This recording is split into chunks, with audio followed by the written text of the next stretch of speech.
Very good morning to all of you. +1 commerce section के accountancy subject की इस class में आपका स्वागत है। We are discussing 2 column cash book, जिसमें हम डिस्कस कर रहे हैं 2 खाने वाली रोकड़ बही, रोकड़ खाता और कटौती खाता। इस वीडियो के बाद आप ये जान पाएंगे कि 2 खाने वाली रोकड़ बही में किस तरह से cash account with discount account वाली जो रोकड़ बही है वो किस तरह से बनाई जाती है। So let we take a numerical question.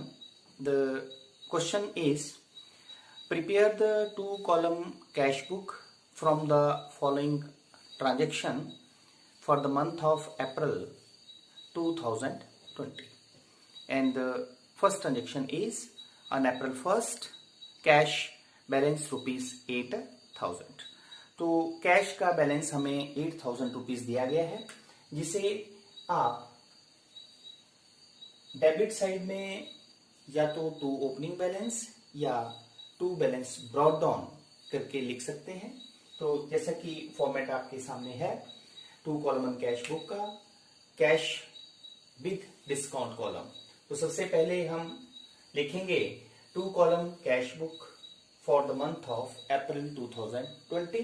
तो इसकी 2 साइड्स होती हैं, left hand side debit side and right hand side जो है वो credit side. Left hand side में हमारे पास 5 कॉलम्स होते हैं। First column date column, second column receipts जिसे पर्टिकुलर्स भी लिख सकते हैं आप, then the third column is ledger folio, fourth is discount का column, then fifth is amount का कॉलम। उसी तरह क्रेडिट साइड में date column, then payments column, then ledger folio, then discount column और then fifth column is amount column. So firstly now we will take a question. So क्योंकि 2020 अप्रैल 1st, तो opening balance of cash हमें दिया गया है 8,000, जिसे आप 2 column cash book की डेबिट साइड में 2 बैलेंस ब्रॉट डाउन या 2 ओपनिंग बैलेंस करके लिख सकते हैं। तो हम लिखेंगे 2 बैलेंस ब्रॉट डाउन, अमाउंट वाले कॉलम में 8,000। क्योंकि जो कैश बुक होती है, जो कैश होता है वो एक रियल अकाउंट होता है, और रियल अकाउंट का जो हमारे पास गोल्डन रूल है डेबिट और क्रेडिट का, वो है debit what comes in and credit what goes out. इसलिए जो भी प्राप्तियां होती हैं उन्हें हम कैश बुक की डेबिट साइड में लिखते हैं, और जो भी नगद भुगतान या कैश पेमेंट्स होती हैं उन्हें हम क्रेडिट साइड में लिखते हैं। इस रोकड़ बही में हम कैश ट्रांजेक्शन्स के साथ साथ जो कटौती से संबंधित लेन देन होंगे या जो कटौती की राशि होगी उसे भी हम साथ में लिखेंगे। तो सेकंड ट्रांजेक्शन है 2 अप्रैल, कैश परचेजेस 2000। कैश परचेजेस का मतलब नगद माल खरीदा 2000 रुपए का। तो क्योंकि माल खरीदा है तो पेमेंट की है, तो इसे हम क्रेडिट साइड में लिखेंगे। तो 2020 अप्रैल 2, तो किसके लिए पेमेंट की? गुड्स खरीदी है, तो by purchases account. How much it is? 2000। तो अमाउंट में हम लिख देंगे 2000। क्योंकि पेमेंट है इसलिए हम क्रेडिट साइड में लिखेंगे। जब हम पेमेंट्स को लिखते हैं तो वाई वर्ड लिखते हैं, और जब हम रिसीट्स को लिखते हैं तो टू वर्ड का प्रयोग किया जाता है। Then April 4 transaction is cash sale. Cash sale का मतलब होता है नगद माल बेचा। तो जब नगद माल बेचा गया तो कैश व्यवसाय में आया है, मतलब प्राप्ति हुई है, इसलिए हम इसे डेबिट साइड में, रिसीट साइड में लिखेंगे। तो April 4 to sale account, to sale account. How much? 5,000। The next transaction on 8th of April, cash received from Rakesh 8,800 and discount allowed to him ₹200। तो cash received from Rakesh, Rakesh से रोकड़ प्राप्त हुआ तो प्राप्ति हुई, इसलिए हम उसे रिसीट साइड में लिखेंगे अप्रैल 8 टू राकेश, जिसके संबंध में हमें प्राप्ति होती है। कितना अमाउंट मिला हमें? 8,800। अब इस लेन देन में क्योंकि 200 रुपीज का उसको डिस्काउंट दिया गया, डिस्काउंट अलाउड, तो इसे हम डिस्काउंट वाले कॉलम में लिखेंगे 200। The next transaction is on April 12 cash paid to Ramlal. तो क्योंकि रामलाल को पेमेंट की है, तो जब पेमेंट की है तो उसे हम क्रेडिट साइड में, पेमेंट साइड में लिखेंगे बाई रामलाल, बाई रामलाल, क्योंकि पेमेंट की है रामलाल को तो 5600 की, तो 5600। तो जब पेमेंट की तो पेमेंट साइड में, क्रेडिट साइड में, और जब रिसीट्स प्राप्ति हुई तो उसे हम कैश बुक की डेबिट साइड में लिखते हैं। देन अप्रैल 15 वेजेस पेड, मजदूरी दी गई, तो फिर पेमेंट हुई तो by wages account, how much it is 200, तो अमाउंट में हम लिख देंगे 200, क्योंकि वेजेस जब पे की तो कैश गोज आउट हुआ, पेमेंट हुई तो हम पेमेंट साइड में लिखेंगे। Then rent received on 18th of April, तो क्योंकि रेंट रिसीव हुआ है तो टू रेंट रिसीव्ड, क्योंकि इनकम हुई तो उसे हम डेबिट साइड में लिखेंगे to rent received, how much it is 700, क्योंकि प्राप्ति जो है वो डेबिट साइड में लिखी जाती है। Then on April 20 we have the transaction is paid salary वेतन का भुगतान किया गया, तो क्योंकि भुगतान किया गया इसलिए जो है वो पेमेंट हुई, कैश गोज आउट, तो जब कैश गोज आउट हुआ तो पेमेंट के केस में हम इसे क्रेडिट साइड में लिखेंगे, हाउ मच इट इज 120, 120 रुपए जो है वो वेजेस पे की गई।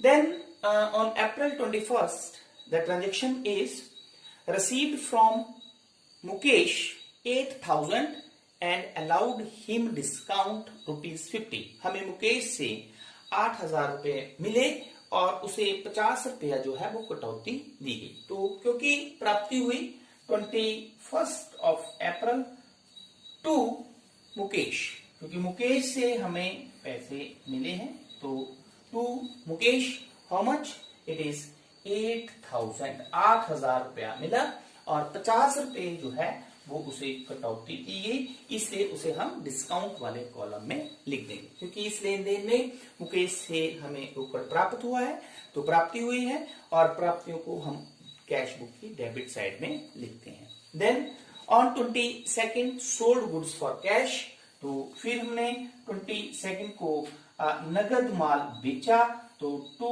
Cell account, how much it is 2,000 रुपया प्राप्ति हुई, इसलिए हमें उसे जो है वो डेबिट साइड में लिखेंगे। Then on 23rd paid to Mahesh 5,000 and discount received. अब इस केस में महेश को कैश दिया गया, पेमेंट की गई, तो बाई महेश,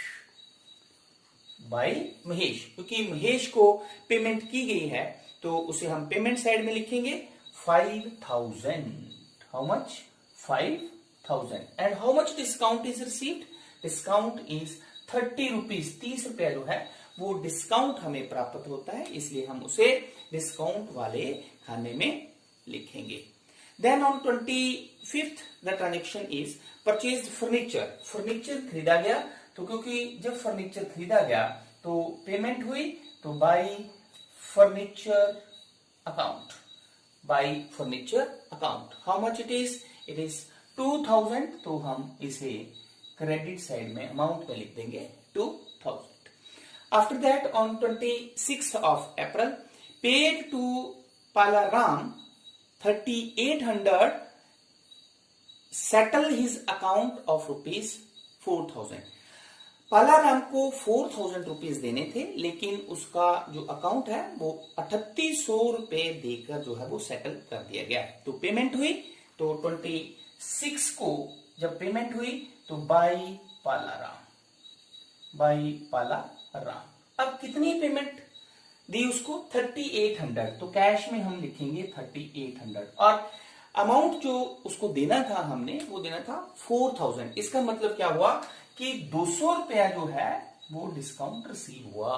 तो 200 रुपया जो है वो डिस्काउंट रिसीव के खाने में लिखा जाएगा। मतलब क्या हुआ कि पालाराम को 4000 रुपीज हमने देने थे, लेकिन 3800 रुपीज देकर जो है वो उसका हिसाब किताब हमने चुकता कर दिया। ठीक है। Then on 29th salary paid ₹500। तो बाई सैलरी, क्योंकि पेमेंट की गई तो पेमेंट जो होती है वो कैश बुक की क्रेडिट साइड में लिखी जाती है। By salary account it is how much 500। Then the last is on 30th April received commission ₹300। तो 30th April को 2 commission received।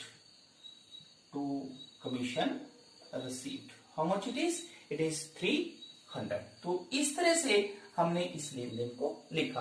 अब हम टोटल कर देंगे, क्योंकि हमने आपको बताया है कि कैश बुक की जो डेबिट साइड होती है वो हमेशा ज्यादा होती है। तो अब आप टोटल कर सकते हैं 0, 18,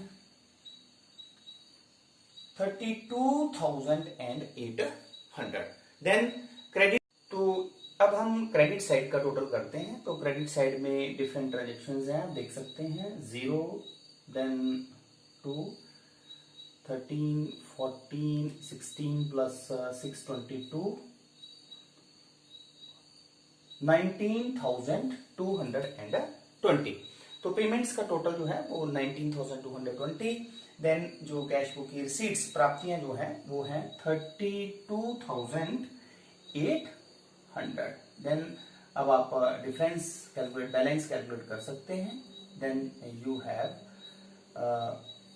5, देन 3, देन 1, 13,580, जिसे कि हम last date of the month April 30th by balance carry down करके लिखते हैं। तो 13,580। Now both the sides equal 32,800। Then एक बात आपने ध्यान में रखनी है कि जो डिस्काउंट का कॉलम्स है उसका हम बैलेंस नहीं निकालते, उसका हम टोटल कर देते हैं। तो डेबिट साइड का टोटल, जिसे हम डिस्काउंट अलाउड कहते हैं, इट इज 250 और क्रेडिट साइड में इट इज 230। अब ये जो 13,580 है ये हमारे पास नेक्स्ट मंथ की फर्स्ट डेट मींस अप्रैल के बाद हमारे पास आता है May 1st। तो इसे 2 बैलेंस ब्रॉट डाउन या 2 ओपनिंग बैलेंस करके लिख सकते हैं। तो इट इज 13,580।